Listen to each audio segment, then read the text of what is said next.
दोस्तों, आज का सवाल है हमारा। एक व्यक्ति के पास 10 रुपये, 5 रुपये व 1 रुपये के कुछ सिक्के हैं।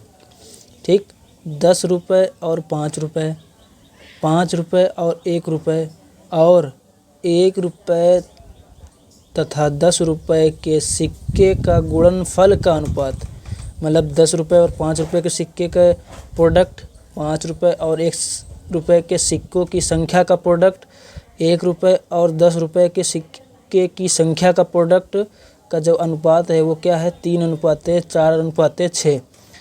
तो उसके पास 1000 रुपये से कम की अधिकतम कितनी राशि हो सकती है, ये आपको बताना है।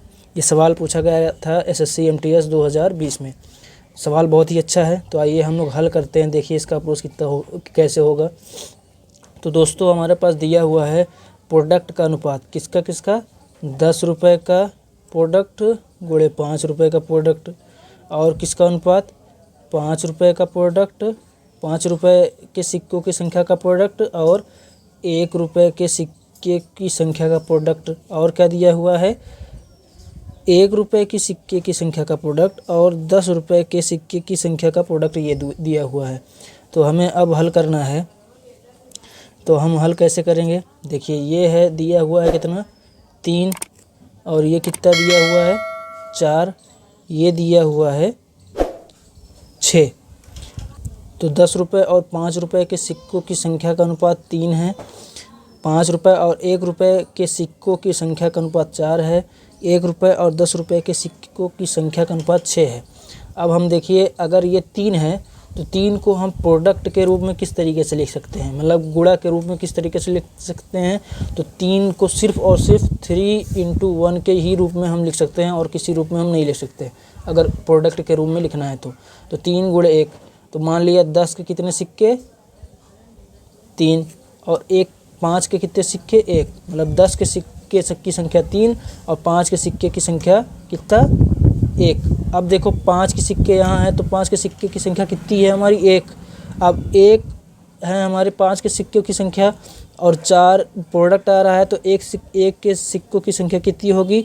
हमें 4 बनाना है प्रोडक्ट के रूप में, तो 1 और 4 का गुणा करके ही हम 4 बना सकते हैं प्रोडक्ट के रूप में। तो 5 के सिक्कों की संख्या 1 और 1 के सिक्कों की संख्या 4, तो 1 × 4 = 4। यहाँ भी 4 हो गए, यहाँ भी 3 हो गए। अब देखिए 1 का सिक्का है, सबसे पहले 1 का सिक्का हमारा है कितना यहाँ से हम देखेंगे 1 सिक्का है हमारा 4, और कितना है 10 का सिक्का।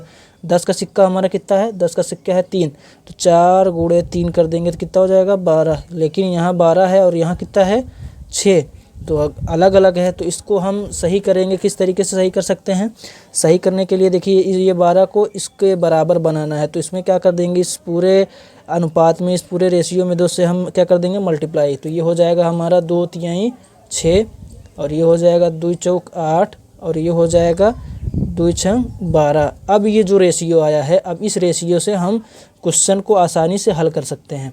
ठीक है, अब देखिए हमको अब इस रेशियो को सिक्कों की संख्या के अनुपात में बांटना है। अब देखिए 6 को हम किस तरीके से प्रोडक्ट में लिख सकते हैं?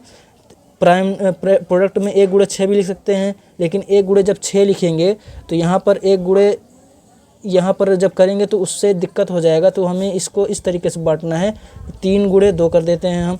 तो 10 के सिक्कों की संख्या मान लेते हैं 3 और 5 के सिक्कों की संख्या मान लेते हैं 2। अब ये हो जाएगा, अब 5 यहाँ है, 5 के सिक्कों की संख्या और 1 के सिक्कों की संख्या का अनुपात, 5 के सिक्कों की संख्या का अनुपात कितना है 2, यहाँ से 2 आ गया है, तो 2 × अब 2 8 को हम 8 तक जाना है, तो 2 को गुणे में हम किस तरीके से लिख सकते हैं 2 × 4।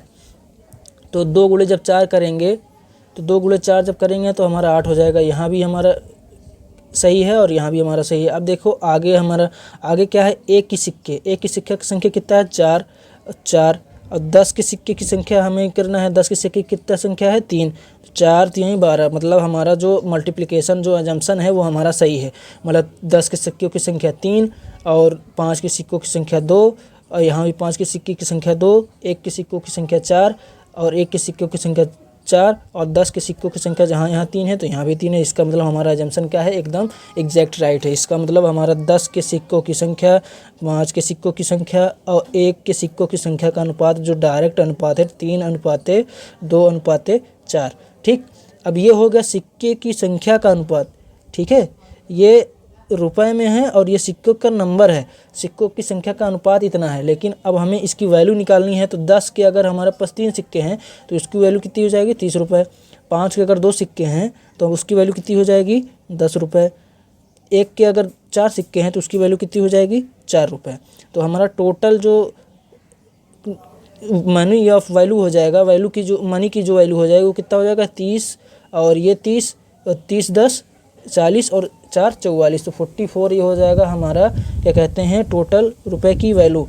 अब देखिए ये 44 है, मतलब मिनिमम जो उस व्यक्ति के पास होगा, मिनिमम जो उस व्यक्ति के पास होगा वो 44 रुपये होगा। लेकिन मिनिमम की हमें ज़रूरत नहीं है, हमें मिनिमम किससे नहीं जाना है बल्कि हमें 1000 के पास जाना है। तो जो उसके पास जो पैसे होंगे वो हमेशा 44 के ही रेशियो में होंगे, या तो 44 होगा, या तो 84 होगा, या 132 होगा। इसी के अनुपात में हमारा सिक्कों की संख्या रहेगा। तो हमें 44 से जाना है 1000 के जगह तक। तो 44 का कौन सा मल्टीपल 1000 के पास है, 1000 के ऊपर नहीं जाना है, हमेशा 1000 के नीचे ही रहना है।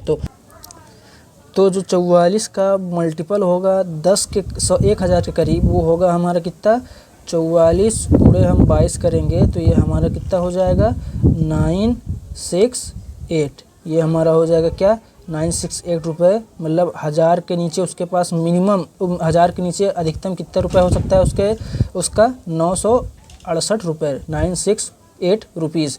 अगर 1000 के इससे अगर 44 रुपये और जोड़ेंगे तो हम 1000 के ऊपर चले जाएंगे, तो हमारा आंसर रॉन्ग हो जाएगा। हमें 1000 के अंदर ही अधिकतम संख्या निकालनी है। तो 1000 के अंदर जो अधिकतम रुपये होगा वो होगा 968 रुपये।